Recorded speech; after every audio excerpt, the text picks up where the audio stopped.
Hello, स्वागत है daily preparing dreams में। अगर आपने अभी तक सब्सक्राइब नहीं किया है तो प्लीज़ सब्सक्राइब कर लीजिए। आज हम लोग कुछ चीज़ें शुरू करने वाले हैं। आज हम पॉलिटी शुरू करेंगे और पॉलिटी की कुछ बातें होनी बहुत ज़रूरी हैं। जैसे कहते नहीं, भगवान का नाम लेकर के काम शुरू करना चाहिए, तो भगवान का नाम लेकर के हम लोग शुरू करते हैं। जय श्री राम। भगवान श्री गणेश कर रहे हैं तो श्री गणेशाय नमः शुरू करते हैं। कहते नहीं कि भगवान के लिए होता है कि उनसे प्रार्थना करके कोई भी चीज़ शुरू करो तो वो सफल अवश्य होता है, तो हमें उस चीज़ को करना चाहिए। साथ ही साथ कहते नहीं, भगवान हनुमान जी के लिए कहते नहीं, कवन सो काज कठिन जग माहि जो नहीं होय ताते तुम पाहि। तो भगवान की प्रार्थना करके अगर आप कुछ भी करेंगे तो हमेशा वो सफल होगा। तो भगवान की प्रार्थना के साथ आप पढ़ाई शुरू करिए और डेली प्रिपरेशन करिए और मेहनत करिए। डेली प्रिपरेशन करेंगे, मेहनत करेंगे तो वो हमेशा सफल होगी। तो मेहनत करते रहना है और डेली कोशिश करनी है कि कैसे क्या करना है, उसके बारे में सोचेंगे। तो कहते हैं कि शुरू करते हैं।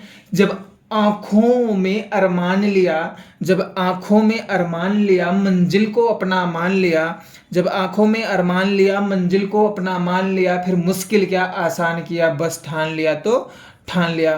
तो इस लाइन से हम लोग शुरू करते हैं और तैयारी के बारे में थोड़ा बातें करते हैं। अगर आप देखोगे तो बेसिक क्या कॉन्सेप्ट्स होते हैं आपको पॉलिटी में पता होने चाहिए। बेसिक कॉन्सेप्ट जो हमें पॉलिटी में पता होने चाहिए, जो आपको पता होने चाहिए बेसिक कॉन्सेप्ट्स, वो कौन कौन से हो सकते हैं कि लाइक पार्लियामेंट क्या है, यूनियन लेजिस्लेचर क्या है और कैसे लॉज बनते हैं। लाइक पार्लियामेंट के बारे में अगर बेसिक अगर हम लोग कहते हैं कि पॉलिटी का नाम लेते हैं तो पॉलिटी आती कहाँ से है? पॉलिटी आती है पार्लियामेंट से। पार्लियामेंट होती क्या चीज़ है, संसद क्या होती है, कौन सी चीज़ें होती हैं, कौन से बेसिक पता होना चाहिए अंडरस्टैंडिंग, ताकि आप आगे आने वाले चैप्टर्स को धीरे धीरे समझ सकें। तो वो होता है कि कुछ बेसिक जानना जरूरी है। अगर आपको बेसिक भी नहीं पता होगा तो आपको समझ नहीं आएंगे स्टार्टिंग के भी चैप्टर्स। तो कुछ बेसिक बातें हम लोग आज जान लेते हैं। तो वैसे तो बहुत बड़ा हो जाएगा ये वीडियो भी अगर हम लोग पूरा पढ़ेंगे, बट बेसिक बेसिक थोड़ी थोड़ी बातें हम लोग जान लेते हैं। तो जैसे कि होता है पार्लियामेंट, संसद क्या होती है, इन सबको हम डिटेल में पढ़ेंगे। ये जैसे संसद कैसे कैसे बनती है, तो इसमें जैसे राज्यसभा, लोकसभा और प्रेसिडेंट को मिला करके संसद बनती है। तो राज्यसभा, लोकसभा और प्रेसिडेंट को मिला करके संसद बनती है। तो ये बेसिक हो गया कि थोड़ा थोड़ा हम लोग आज बातें करेंगे, बाकी डिटेल में बाद में बातें करेंगे। तो राज्यसभा, लोकसभा और प्रेसिडेंट को मिलाकर के क्या बनती है? संसद बनती है। अब आते हैं इसके विशेष। जैसे यूनियन लेजिस्लेचर कहीं लिखा होता है तो यूनियन का मतलब क्या होता है? Central government. और स्टेट का मतलब क्या होता है? स्टेट का मतलब क्या होता है? डिफरेंट स्टेट्स जो आप लोग देखते हो, UP, Bihar, Arunachal Pradesh, different states हैं जो 28 स्टेट्स हैं, उनके बारे में बातें हो रही हैं। तो यूनियन का मतलब समझ आ गया, स्टेट का मतलब समझ आ गया।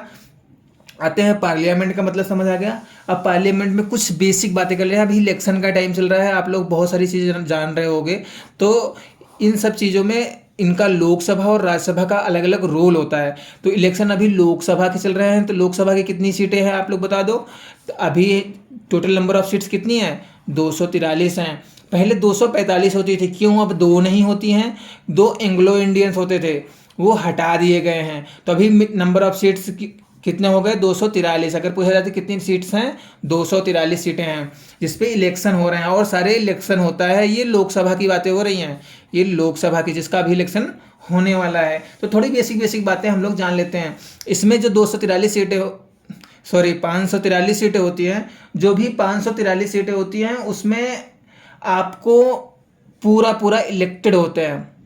545 हो सकते हैं। मैक्सिमम कितने हो सकते हैं? अगर कहीं पेपर में पूछ ले मैक्सिमम कितनी सीटें हो सकती हैं, लाइक लोकसभा मेंबर्स कितने हो सकते हैं, तो 550 हो सकते हैं। तो अभी कितने हैं? 543। इसको याद रखो और कंफ्यूज नहीं होना।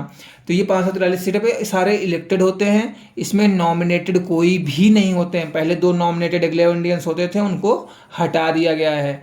ठीक है, अब आप ध्यान से देखो इन चीज़ों को। अब आगे बढ़ते हैं कि राज्यसभा में कितने मेंबर्स होते हैं टोटल? आप लोग बताओ, कमेंट करके बताओ। प्रेजेंट टाइम में कितने हैं? 245। 245 में से कितने लोग टोटल मैक्सिमम अलाउड हैं? ये बता दो। मैक्सिमम अलाउड कितने हैं? 250। लेकिन मैक्सिमम प्रेजेंट कितने हैं? 245। कितने नॉमिनेटेड मेंबर्स हैं? इस राज्यसभा की सीटों में कितने नॉमिनेटेड मेंबर्स होते हैं, आप लोग कमेंट करके बताओ। तो जो होते हैं 12 मेंबर जो होते हैं वो नॉमिनेटेड होते हैं, वो प्रेसिडेंट के द्वारा नॉमिनेटेड होते हैं। थोड़ा बेसिक नॉलेज आज हम लोग जान लेते हैं ताकि जब स्टार्ट करें चैप्टर्स को तो आपको समझ आएगी क्या चीज़ें बोली जा रही हैं। तो 12 जो है नॉमिनेटेड मेंबर होते हैं। जैसे 245 सीट का अगर हम लोग डिवीजन करते हैं तो देखते हैं कि 233 जो होते हैं वो इलेक्टेड मेंबर्स होते हैं डिफरेंट स्टेट से, और 12 जो होते हैं वो राष्ट्रपति के द्वारा, प्रेसिडेंट के द्वारा नॉमिनेटेड होते हैं। तो ये बेसिक बातें आपको पता होनी चाहिए। अभी इसमें और इनका टेन्योर कितना होता है, लोकसभा मेंबर्स का टेन्योर कितना होता है, 5 साल का होता है। राज्यसभा का कितना होता है, 6 साल का होता है।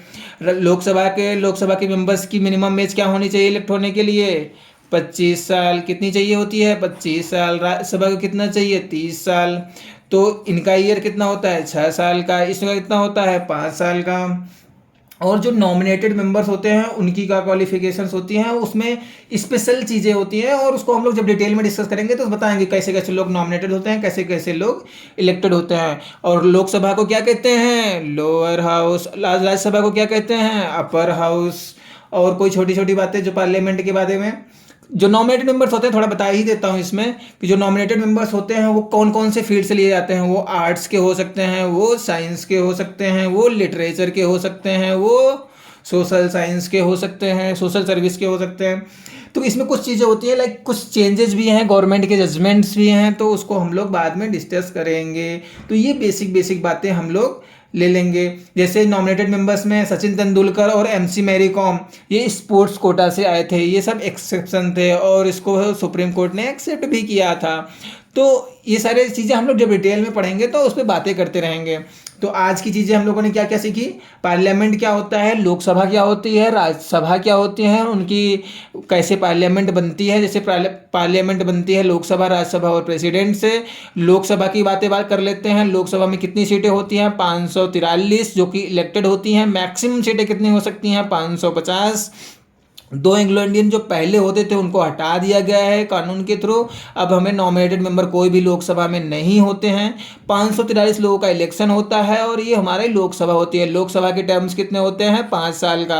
5 साल का इनका टर्म होता है। मिनिमम एज रिक्वायरमेंट लोकसभा के मेंबर बनने के लिए कितनी होती है, 25 साल। और राज्यसभा में कुल मैक्सिमम पॉसिबल सीट्स 250 हो सकती हैं, बट होती है अभी 245 मैक्सिमम सीटें, जो कि इलेक्टेड और नॉमिनेटेड का मिक्सचर होती हैं। उसमें इलेक्टेड कितने होते हैं, 233। नॉमिनेटेड कितने होते हैं, 12 लोग। और जो इलेक्टेड होते हैं उनका टर्म टेन्योर कितना होता है, 6 साल का। कितने साल मिनिमम एज होती है इलेक्टेड होने के लिए, 30 साल की। कौन कौन से फील्ड से वो लोग नॉमिनेटेड मेंबर जो होते हैं कितने होते हैं, 12 की। कौन नॉमिनेट करता है, प्रेसिडेंट। और जो नॉमिनेटेड होते हैं कौन कौन से फील्ड से हो सकते हैं, आर्ट्स से, साइंस से, लिटरेचर से एंड सोशल साइंस से। तो ये बेसिक बातें आज हमने जान ली। Please subscribe the daily preparing dreams so that we can continue. Thank you so much.